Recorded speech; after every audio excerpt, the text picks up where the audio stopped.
Have you ever felt like you're not good enough? Have you ever felt that you don't belong? Have you ever heard that voice inside yourself saying you don't deserve it? Well, I have. Hi, my name is Carlos Cantu, and let me share you my story. When I was in high school, my teacher and my classmates, they discovered something about me that I didn't know, that I had a talent for communication. And they persuaded me to step back from my computer, not to become a software engineer, and to study communication science. While I was studying, I actually was able to join a radio station to start working there, and I was very, very excited. I wanted my own show. But my manager felt that I was too young, that my voice was too young. So I had to hack the system. And I convinced him to at least allow me to give traffic reports. I was just listening to other stations. And that was the way for me to get my own show. Unfortunately, radio was not paying the bills. So I decided to change. I decided to move to advertising. And I was lucky again, and I got a job in a top agency as a creative copywriter. But right after I joined the agency, I had to drop school. My family had some financial difficulties. So I dropped school, and that was when this guy standing next to me appeared for the first time. I know you cannot see him, but trust me, I can. It's my impostor syndrome. If this story resonates with you, you are not alone. We are not alone. 70% of people, according to studies, experience imposter syndrome at some point in their life. And it seems that it's more common among high achievers. The more successful you become, the louder the voice. When I had to drop school after joining the creative agency, I decided I had to work twice as hard as the rest just to prove them and to prove myself that I deserved that job. And this is what I learned. I learned that career is not always a straight line. It's more like a zigzag. And that those challenges is what makes us grow. So let me share what I call the Zig Zag strategy. 4 rules to thriving in uncertainty.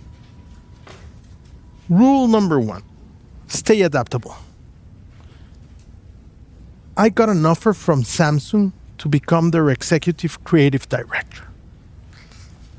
But I was not an expert in technology. So the voice inside myself, my imposter syndrome, started to say that I was gonna fail. I was young, so I decided to accept anyway. 4 years later, I was still not an expert in technology, but I had led global campaigns for Samsung, and I even had the chance to spend some time at Wharton Business School. The lesson there, challenge is what makes us grow. Comfort zone is a nice place, but nothing grows there. Rule number 2, create in uncertainty. When I joined Twitter, I was Twitter's first employee in Mexico. So there were no playbooks. There were no processes. I was pushed to think differently and to create my own role. And while I was doing that, I was also able to help brands connect with their audiences in ways I've never done before. And this is what I learned, that when there is no path, maybe it means that you need to build it yourself. And that uncertainty is not a roadblock. It's more like an open door. Rule number 3. You need to build resilience through exploration. After a few years, Twitter asked me to move to Dublin to lead the marketing team in Europe and the Middle East. But I was not excited. Actually, I was terrified. And the only reason I said yes is because of my wife.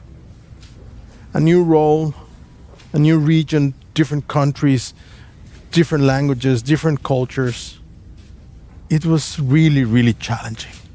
But all these challenges stretched me in ways I didn't expect. And this is what I learned. That discomfort is the currency of growth. And that the fear of failing is always smaller than the regret of not trying. Rule number 4. Dare to lead beyond borders. I was FreePix CMO when the generative AI revolution first hit. And we were trying to take this Spanish company and to scale it globally. The key was not just to have a good strategy. The key was to really understand other cultures, to embrace different perspectives, and listening much more than speaking. I learned that leadership is not about control. Leadership is about connection. Now I truly believe that the future will belong to those bold enough to embrace new perspectives. So, trust the Zig Zag. Because nowadays, career path is not a straight line. Those twists, those unexpected turns, that's where the story happens. And if that voice starts to get louder inside your head, that only means that you're moving forward. So here's the secret. You don't need a perfect path. You just need the courage to keep walking. So, next time life zigs when you expect it to sag, don't freeze. Lean in, stay focused, and go with it. Because now we know Zig Zag is actually the path to success. Thank you.